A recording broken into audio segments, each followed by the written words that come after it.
ఉదాహరణకి ఒక వ్యక్తి ఒక చోట ఒక రిసెప్షన్‌కి వెళ్ళాడు అనుకుందాం. ఒక పెద్ద వ్యక్తి, పెద్ద వయసులో ఉన్నటువంటి వ్యక్తి. వెళ్ళినప్పుడు అక్కడ సరే కొత్త ప్రదేశము రిసెప్షన్ ఎక్కడ జరుగుతుందో తెలీదు కనుక్కోవాలి. ఆ హోటల్ పేరైతే తెలుసు. వెళ్ళాడు. వెళ్ళిన తర్వాత అక్కడ ఎవరో ఒక వ్యక్తి కనిపించారు. ఫలానా రిసెప్షన్ ఎక్కడుంది అంటే, ఇక్కడేనండి ఫస్ట్ ఫ్లోరు మెట్లెక్కి వెళ్ళిపోవచ్చు అన్నాడు. నిజానికి ఈయన ఫస్ట్ ఫ్లోర్ ఎక్కలేని పరిస్థితిలో ఉంటాడు. వయసుని బట్టి. అక్కడ లిఫ్ట్ గూడా ఉంది. లిఫ్ట్ ఉంది. ఫస్ట్ ఫ్లోర్ అనేది అక్కడ రిసెప్షన్ జరుగుతున్న పరిస్థితి. అయితే అతను ఫస్ట్ ఫ్లోర్ అండి వెళ్ళిపోవచ్చు, ఎక్కేయొచ్చు అన్నాడు. ఆ మాటకి కట్టుబడి తన తన వయసు తను లిఫ్ట్‌లో వెళ్తే కొద్దిగా ఇబ్బందుండదు. మెట్లెక్కడం ద్వారా ఒక 20 మెట్లు కనీసం ఎక్కాలి. ఎక్కడం ద్వారా తనకు ఆల్రెడీ మోకాళ్ళకి సంబంధించినటువంటి పెయిన్స్, వయసుకి సంబంధించినటువంటి నీరసం ఇవన్నీ ఉన్నాయి. ఏం చేయాలి ఆ వ్యక్తి? అతను చెప్పిన వెంటనే అది ఫాలో అయ్యి ఎక్కేస్తాడు. కొందరి మనస్తత్వం అలా ఉంటుంది.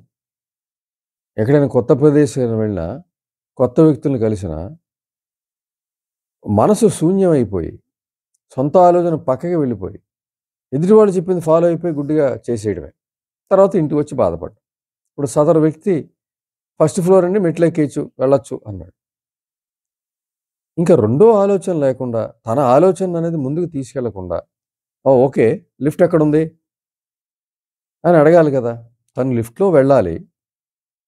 లిఫ్ట్‌లో వెడితే తనకి పెయిన్స్ ఉండవు కాళ్ళకి. మెట్లెక్కే పరిస్థితి తనకి తక్కువ. మెట్లెక్కితే ఆ రోజు మళ్ళీ ఇంటికెళ్ళాక బాధపడాలి. ఇంతటి దీన్ని పక్కన పెట్టేసి ఇమ్మీడియేట్‌గా మైండ్ దాన్ని అంగీకరించేసి మెట్లెక్కేస్తాడు. మెట్లెక్కి పైకెళ్తాడు, కూర్చుంటాడు. అక్కడ ఉండాల్సిన సేపు ఉండిన తర్వాత ఇంటికి వచ్చిన తర్వాత వచ్చేటప్పుడు సరే నలుగురితో పాటు వచ్చేటప్పుడంటే అతను పైకెక్కేటప్పుడు ఒక్కడే ఉన్నాడు కాబట్టి లిఫ్ట్‌లో వెళ్ళొచ్చండి అనంగానే ఇంకా మెట్లెక్కండి, మెట్లెక్కి వెళ్ళొచ్చు అనంగానే అనేది వినేసి పైకొచ్చేసాడు. ఆ లిఫ్ట్ ఉన్నా సరే. లిఫ్ట్ ఉంది కదా! లిఫ్ట్ ఎక్కడ? అని అడగడం మానేసి. అంటే ఇమ్మీడియేట్‌గా అవతల వ్యక్తి చెప్పింది వినేయడం, చేసేయడం జరుగుతోందిక్కడ. సరే వచ్చేటప్పుడు వరుసగా వస్తున్నారు. లిఫ్ట్‌లో వెళ్తున్నారు కాబట్టి ఇంక ఎవరిని అడగకుండానే నలుగురితో పాటు కిందకేనండి అన్నాడు. లిఫ్ట్ దిగాడు. ఇంటికొచ్చాడు. తర్వాత ఇంటి దగ్గర పెయిన్స్ బిగినయ్యాయి. ఏమిటి కారణం అంటే ఇలాగా చెప్పాడాయన. నేను ఇలా వెళ్ళాను. అక్కడ లిఫ్ట్ ఉన్నది. కానీ ఫస్ట్ ఫ్లోరేనండి. ఏ మెట్లు ఇదిగోండి అని చెప్పాడు. నేను అలా వెళ్ళిపోయాను. అదేమిటి మరి మీరు పెయిన్స్ ఉన్నాయి మీకు. మెట్లెక్కద్దు. మెట్లెక్కితే ఇబ్బంది పడతారు తర్వాత.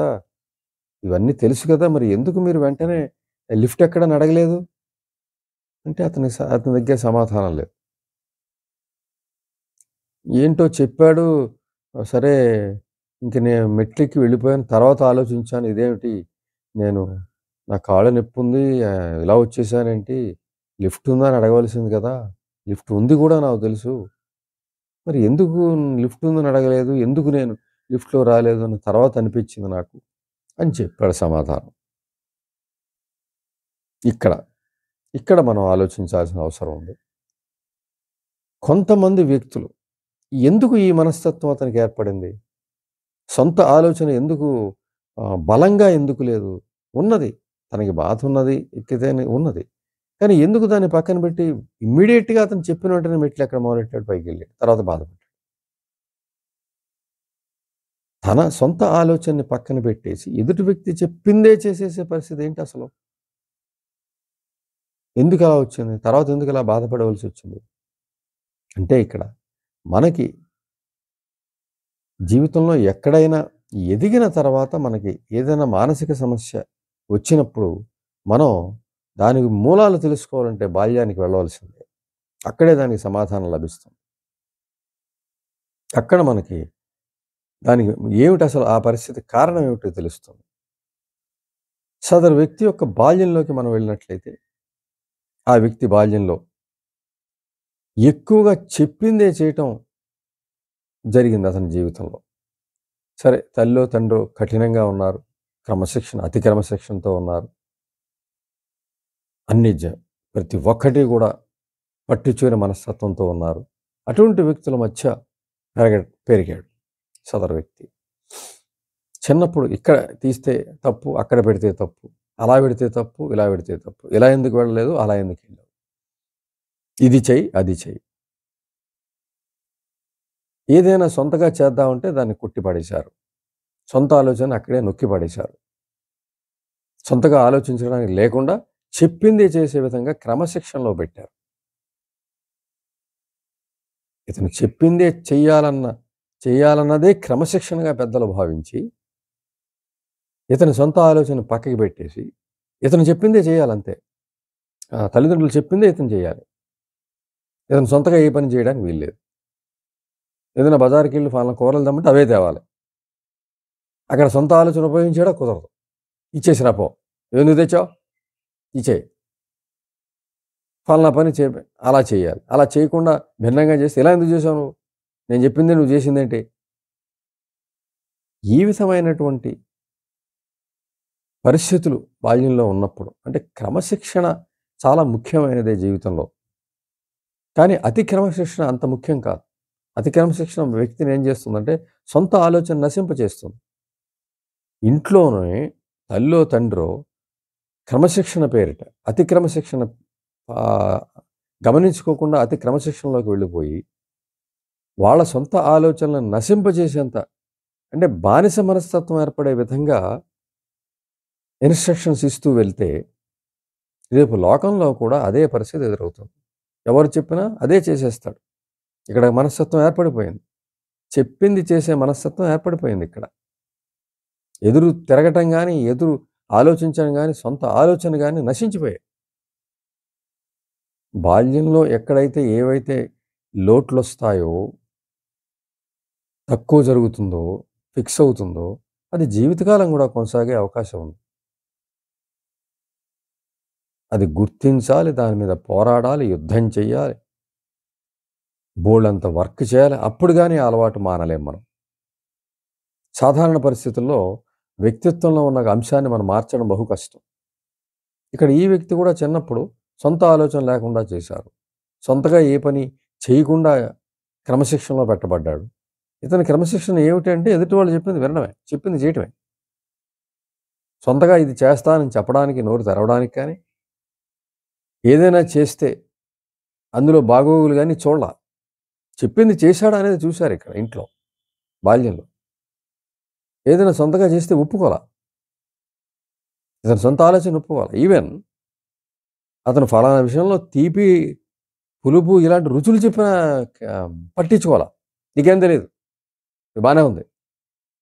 ఈ రకంగా మనసుని పూర్తిగా ఒక బానిసలాగా, ఒక చెప్పింది చేసే ఒక యంత్రంలాగా మార్చేయడం కారణంగా ఇతను జీవితంలో అతి చిన్న సంఘటనలో కూడా ఎదుటివారు చెప్పిందే చేసే పరిస్థితిలోకి వెళ్ళిపోయాడు. అక్కడ ఎదురు తిరిగే మనస్తత్వం లేదు. అది బాల్యంలో అణిచివేయబడింది. సొంత ఆలోచన అణిచివేయబడింది. సొంతగా నిర్ణయం చేసుకున్న పరిస్థితి చేజారిపోయింది. అతను అనుకున్నది చదవాల, అతని వివాహం కూడా అతను అనుకున్నది జరగదు, ఏవీ జరగవు. ఎదుటి వ్యక్తులే ఇతని నిర్ణేతలు. అక్కడ తల్లిదండ్రులు కావచ్చు, లేదంటే సమాజంలో ఎవరైనా కావచ్చు. రోడ్డు మీద వెళుతుంటే ఇలా వెళ్ళాలంటే వెళ్ళిపోవడం. ఇంకా తను వెళ్ళవలసింది ఎటు, తను ఇందులో వెళితే ఈ సమీక్ష కానీ ఈ ఆలోచన కానీ ఉండదు. ఇంకా ఒక బానిస మనస్తత్వం ఏర్పడిపోయింది బాల్యంలో క్రమశిక్షణ పేరిట. అదే జీవితం అంతా కొనసాగుతూ ఉంటుంది. ఎవరు చెప్పినా వినడం, చేయడం అంతే. సొంత ఆలోచన అతి తక్కువ స్థాయిలో ఉంటుంది. దాని స్వరం, సొంత ఆలోచన స్వరం అతి తక్కువగా ఉంటుంది. అది ఎప్పుడు వస్తుంది అంటే తర్వాత వస్తుంది, అయిపోయిన తర్వాత. అతను మెట్లెక్కి వెళ్ళి బాధపడి వచ్చిన తర్వాత సొంత స్వరం వస్తుంది. అక్కడ నువ్వెందుకు ఇలా చేసావు, నువ్వెందుకు అతన్ని లిఫ్ట్ ఉంది కదా అని అడగలేదు, ఇవన్నీ తర్వాత వస్తాయి. ఆ స్వరం బలహీనంగా ఉండటం కారణంగా